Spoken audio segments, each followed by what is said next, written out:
Hello, my name is Ellie. What is a ghost according to oneness consciousness? In this video, we're going to talk about ghosts, tulas, and spirit guides. I have heard these all called tulas and described as ingoing and outgoing tulas, but for clarity, we're going to separate these into three groups: ghosts, tulas, and spirit guides. Okay. So, ghosts. When someone dies, our soul actually leaves the body and merges with oneness consciousness, where we feel no pain. We feel unconditional love and bliss. Sometimes, though, when a person dies and they have an extreme energy upon this death, usually this occurs through a tragic and sudden death, or when someone perceives that they are really needed to stay here on earth to care for a loved one. Their energy can be so strong that an energy blueprint of the person energetically remains. But that person is not there. That person has merged with Source, with God. So what we are seeing is this energetic blueprint. And this energetic blueprint is very limited. That is why you will often see the ghost walking down the same hallway, doing the same thing, maybe sitting in the same corner crying. That is because it's just a hologram. It is not the person. So this actually will fade. This energetic blueprint over time will fade, and you'll begin to just see a shadow. So when you get to the point where you're seeing just a shadow pop by, you can tell that that energetic blueprint is fading.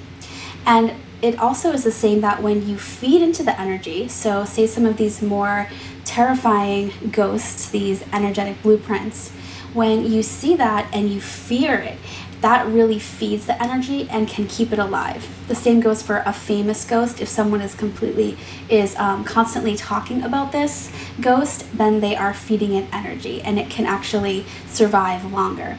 But over time it will dissipate. The good news is that we have to be in alignment, in a vibrational resonance with this ghost in order to see it, to perceive it.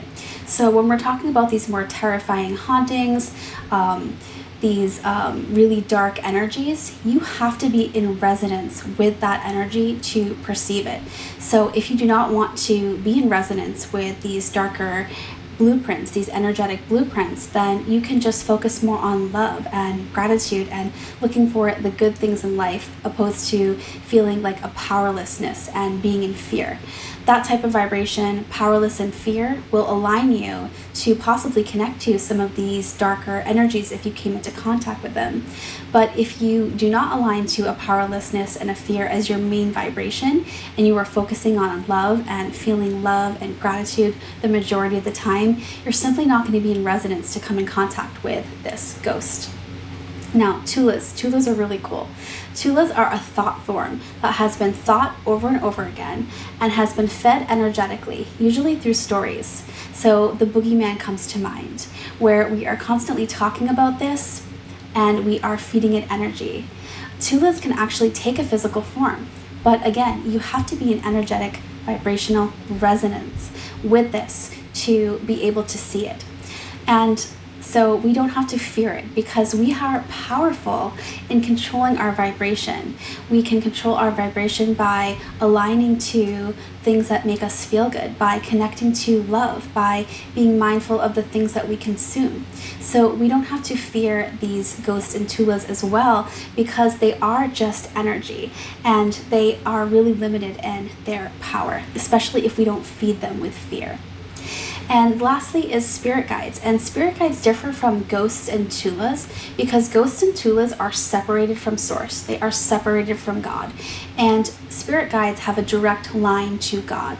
And when they present themselves to you, you will feel that energetically. You will feel an unconditional love. You'll feel safety. You'll feel openness, spaciousness, opposed to a fear or a contracting energetic feeling. And just like tulas and ghosts, you have to be in energetic resonance to be in contact with a spirit guide. A certain amount of openness has to be there, a certain amount of connection to the divine, to Source, to God. And many people might be disappointed that ghosts are not actually our loved ones, that they're just this energetic blueprint. But what that means is that they're not suffering. They are actually merged with oneness consciousness, and we are one with them. We are never truly disconnected from our loved ones. We are one with everything, even these ghosts and tulas. So it's important not to deny them, because if we do, we are denying an aspect of ourselves. It's important just to be open and loving to life in general. But our spirit guides can connect to us through dreams is the easiest way, also just through thoughts, through channeling. And they also can present themselves to us physically and even in different forms as a stranger or an animal. So I hope this will help you to not be fearful of ghosts or tulas, and to really take peace in the fact that there is existence after this life. And it's a peaceful one. It's a joyous one when we merge with oneness consciousness. And while we're here on earth, the more that we merge with oneness consciousness, with love and peace, the more that we can enjoy this life here. I wish you so much luck on your journey. If you like this video, please like and subscribe, and I would love to connect with you soon. Thank you.